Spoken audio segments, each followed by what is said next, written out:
It was Sarah, not Becky, who first caught sight of the man who had purchased the house next door.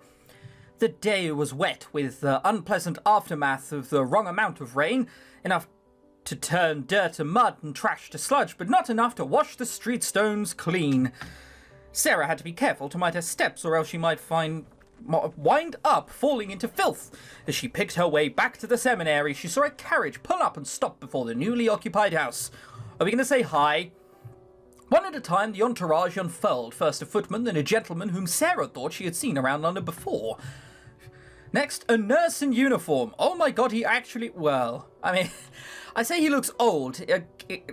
It's more that I wouldn't be surprised if he were diseased or something. He had some sort of weird bone-related thing. That or he's just very chiseled. And then two large manservants coming around to assist their master, not the familiar gentleman, but a man with haggard, distressed face and a skeletal body wrapped in furs. Doesn't fucking look like furs. And, I don't know, maybe I just don't know my materials. He was carried up the steps and the other gentleman followed behind him looking anxious. Okay, maybe he is diseased and he's about to fall over any second. Sarah could not safely linger any longer to watch. The last thing she wanted before heading back to Miss Minchin's seminary was the arrival of a doctor's carriage. Inside, Becky caught her to share the gossip. The gentleman next door's yellow, miss. Could be a Chinese or not from India, a Chinese. How are you both poor and scared of foreign people? With that nonsense last episode of, oh god, he worships something different. He could be a heathen. No, he's not Chinese, he's very ill. I almost feel sad for joking that he was ill. I hope it ends better for him than it did for my papa. Oh, miss. Please, I would rather be alone right now. Yes, miss. But I would not rather be alone. I would rather that my papa were here. Or even I were back in my old rooms and Mariette were there. She picked up Emily and ran a hand over the doll's hair. She still has all of those things. Miss Minchin could go and sell that for like, I don't know, a couple quid. You are all that I have. That's offensive to Becky. She set the doll back on the chair and perched her own thin form on the red footstool, gazing into Emily's glassy eyes. One of Sarah's supposings was that Emily might be a kind of good witch who could protect her. Sometimes, after she had stared at her until she was wrought up to the highest pitch of fancifulness, she would ask her questions and find herself almost believing that Emily might answer, but Emily never did. Well, I don't answer people who speak to me very often either. I never answer when I can help it. When people are insulting you, there is nothing so good as to not say a word, just to look at them and think. Yeah, that worked with you well with Miss Minchin, didn't it? Miss Minchin turns pale with rage when I do it, and the girls look frightened. When you... That just sounds like you're... What's the word? Cruising for a bruising, Sarah. You are deliberately taking it on if you do that, damn it. When you will not fly into a passion, people know that you are stronger than they are, and they say stupid things they wish they hadn't said afterwards. Oh yeah, like Miss Minchin cares. It's a good thing not to answer your enemies. Perhaps Emily is more like me than I am myself. Perhaps she would rather not answer her friends either. She keeps it all in her heart. Look, cut her open, okay? If it's all thread, we can then say once and for all that she doesn't live. But though she tried to satisfy herself with these arguments, she did not find it easy. That fucking doll better not come alive. I will cry if it comes alive. What do we need? We need pride, so we just tend fires a lot. We also need... We don't actually need anything else. I think we'll have everything done. So we're tending fires and hoping for some of these. Okay, first one. Okay, that's a good one too. Basically, that one's the worst. Okay, well, so far it's only 2 pride. 4 pride! Bang! We got it. When Sarah stumbled up to the attic that night, her slim legs shook with exhaustion. She could not even reach the comfort of the red footstool before her knees gave out. It had been a terrible day. Miss Minchin would tell you to get stronger, okay? There's no excuse you're being lazy. She had been sent out in the cold time and again, no one choosing to remember that she was only a child, that she was not strong, and that her small body might be chilled and fragile. Moaning. Cook's words had been vulgar and insolent. The girls had sneered amongst themselves at Sarah's shabbiness. Oh, Emily. Some men laughed at me because my old shoes made me slip down in the mud. I'm covered with mud now, and they laughed. You don't fucking look covered with mud. And because I could not find that last thing the cook sent me for, they would not give me any supper. I'm so hungry. Can't you hear me, Emily? I'm hungry and I'm cold and I'm tired. Won't you say something? Say anything. There is nobody but you to care for me. No one at all in the world. I don't think she's going to say anything. I hate to... I swear, if she does say anything, we will quit the game. But I don't think she's going to say anything. She looked at the staring glass eyes and complacent face, and suddenly a sort of heartbroken rage seized her. She lifted her savage little hand and with one hand knocked Emily off her chair. You are nothing but a doll, nothing but a doll, doll, doll. Yep, well done. You care for nothing. You are stuffed with sawdust. You never had a heart. Nothing could ever make you feel. You are a doll. I mean, again, she is a doll, so she's probably not going to take too much offense to this. She hid her face in her arms and burst into a passion of sobbing. Sarah, who almost never cried. Is Becky hearing this? Emily lay on the floor with her legs ignominiously, there we are, close enough, doubled up over her head, but her face remained calm, even dignified. Sarah's sobs gradually quieted themselves. After a while, she raised her face and looked at Emily, who seemed from this angle to be gazing at her with a kind of glassy-eyed sympathy. Oh, Emily, you can't help being a doll. No, she can't. That's why she's filled with sawdust. Not any more than Ermengarde can't help being plump. Harsh. Or Lavinia and Jessie can help not having any sense. We are not all made alike. Sarah picked up Emily and kissed her and shook her clothes straight and put her back upon the chair. Perhaps you do your sawdust best. I must do my best as well. So we just broke down, basically. Great. Chill. I have enough of that. Sarah sat on her little bed, rubbing her hands together to try to make her fingers warm. If you're resorting to that, you're... I love how we have a fireplace. I mean, come on, Miss Minchin was like, yeah, put a fireplace there. Taunt them, my little one. It wouldn't be so bad if I had a nice pot of tea or cocoa to make me feel warm from the inside. Or if there were a fire in the grate, or if I had a fur robe and a thick blanket, if I had anything at all. In the lengthening dark, the empty spaces of the attic pressed mercilessly around Sarah. There are no monsters in the dark, even little Lottie knows that there aren't. I am perfectly safe. I only wish. And then, as if in answer to her thoughts, a hollow knocking echoed through the walls. Becky! She hurried to the wall to signal to her companion that it was all right to enter. Moments later, Becky hurried into Sarah's room, a blanket wrapped around herself. It's starting to get chilly up here, miss. Come sit down on the bed with me and we can cuddle together.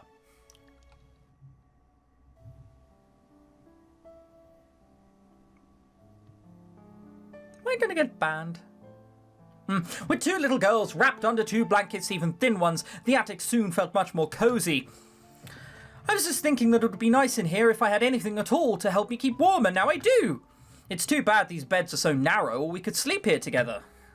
I've slept with people in single beds. It's a tight fit, but, you know, it's doable.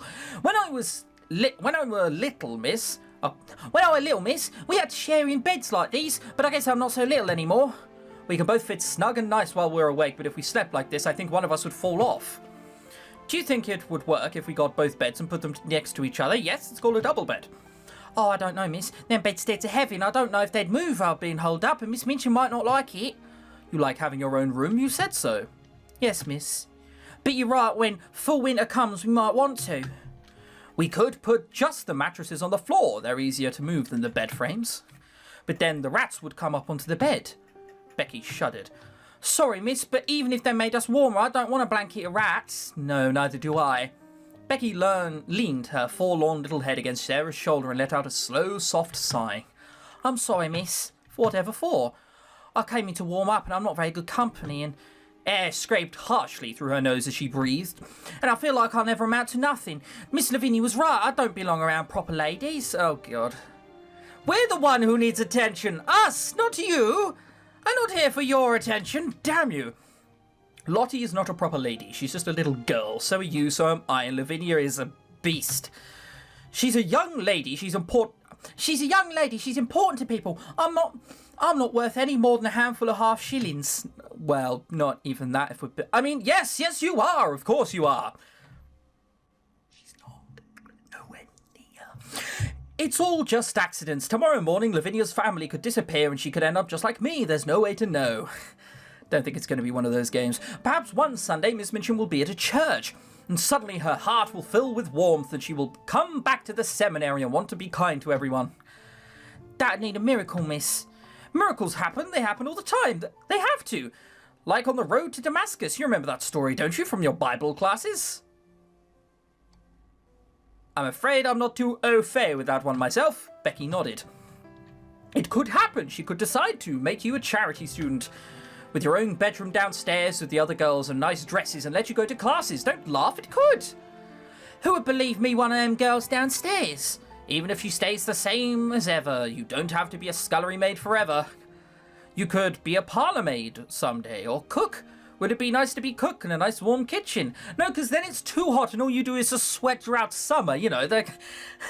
It's not much better. I bet cook never goes hungry. You see, it could get better. Everything changes. My position certainly did. Sarah suddenly felt her fingers squeezed together by Becky's rough grip. You're still a princess to me, miss. Always. The corners of Sarah's mouth twitched uncontrollably upwards. What would you do, Becky, if a miracle happened? If you could do anything, absolutely anything you wanted? If I had a wish from one of them lamps, you mean? Something like that, but without having to worry about the magic going wrong or a witch with a curse. I don't know, the genie in the lamp, I don't think anything went wrong there, did it? That was just Aladdin. Oh, you can be free, genie! I think that was like the last. Where was the curse? There was just a bad guy. Oh, whatever. Also, a very believing girl. Aladdin's a better story without the girl in that fucking film. I swear. You know what, fuck it. I say make the film again and just use more of Robin Williams' lines they didn't use. Anyway, back to the game. And not about your whole life changing, just one thing. If you could do one thing, what would you want?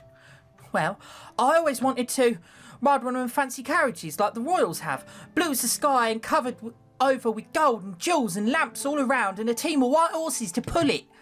Oh, that's lovely. Just like Cinderella. The carriage would take you to the palace where you would dance with the prince. Miss, I don't know about that. Don't know how to dance, don't want to. Just see it all, that'll be enough for me, I'm sure. You will see it. And much more someday, I'm sure. The magic will make it happen. Yeah, well, we can all dream, can't we? Hate to be harsh, but it's probably not getting any better for these girls, is it? Not anytime soon, anyhow. Sarah lay in her little bed. The skylight covered her with the grey light of the morning. But there was no warmth in it. No warmth either. What? Oh, right. In the unlit fire, and very little to be found on the old blanket. Perhaps I will freeze in place some night lying here like Snow White in her crystal car. Alright, it's not Mount fucking Everest. Like, I'm sure you'll be alright. But what prince would find me here alone in an attic to wake me from my slumber? I do not even have dwarves to tend to me. Fairy tale princesses are often rescued by princes, but it is not so much the case for true princesses and queens. Mary, Queen of Scots, had to ride her own horses and raise her own army for her escape. She was a different sort of queen to most, though. She was very brave, but they caught her again, and in the end she was executed, just like Marie Antoinette. I think it's very noble to be a queen who must carry on, even when she is sad or afraid. More noble than a princess who sleeps and waits to be saved. I have to carry on. That means first I must rise from my bed. Another day of work stretched before her and no rescue in sight. Oh, I love those bits where we're just fucking miserable for a bit. Alright, so we need to run errands purely because we need more chill, and I don't know, we probably need like 1 or 2 hunger. Yeah, 1 or 2 hunger, just to keep that up. We'll also save it, just in case something goes horribly wrong in the meantime.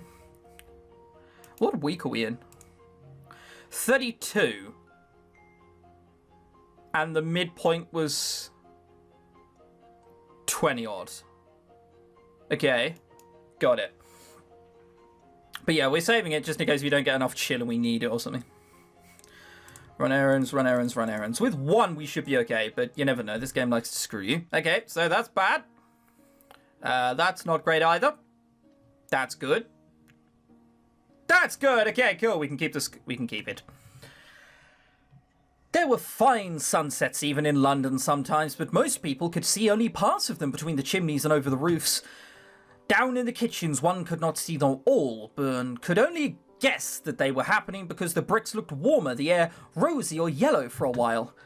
From the bedrooms of the boarding students, the views were only slightly better. Perhaps one might see a blazing grow as it struck a pane of glass or in a nearby window. But there was so much more to be seen. Piles of red or gold clouds in the west, or the purple ones edged with dazzling brightness, or the little fleecy floating ones tinged with rose colour and looking like flights of pink doves scurrying around across. This paragraph's been a fuck up, hasn't it? Across the blue in a great hurry if there was a wind. There was one place from which a viewer could see the sunset skies in all their splendour. That place was, of course, the attic window. Are we going to start dreaming about what we could see out of an attic window again? Maybe we might actually see the neighbours, because why else would you bother introducing them and giving them a character? When the square outside the seminary began to take on that enchanted glow, Sarah would, if possible, steal away and creep up the flight of stairs to her attic to lean as far out of the window as she could. When she had accomplished this, she always drew a long breath in the golden light of sunset. Even the London air seemed purer. This wonder is mine alone. It is the one joy of life in this attic, the one beauty that has been granted to me. No one else ever looked out of the other attics. Generally, the skylights were closed, but even they were propped open to admit air. No one seemed to come near them. Sarah turned her face upward to the sky, which seemed so friendly and so near, like a lovely vaulted ceiling, and watched the colours change and flow. Change and flow? Colours flow? The sunset flows. Someone's been slipping LSD into her fucking meat, I swear. Sometimes the cloud made islands or great mountains enclosing lakes of deep turquoise blue and liquid amber or whatever the fuck that green colour is. Sometimes dark headlands jutted into strange lost seas. The sparrows twittered softly around her, and Sarah felt for a moment almost as if she could float away into the sky. Not going to happen. But in the end, at last, it was necessary to lower her head again. Wait, what was that? For a moment she thought that she had seen a shape beyond the attic window in the house that a gentleman from India had taken. Perhaps someone was there, perhaps the window will open and ahead. But there was no one, just a trick of light. Really splendid sunsets always make me feel as if something strange was going to happen. Perhaps someday it will. Giving her the cruel way of, well, maybe there was someone there. No, JK, there wasn't. This game is actually cruel. Okay, this is going to be another suggestive scene, I feel.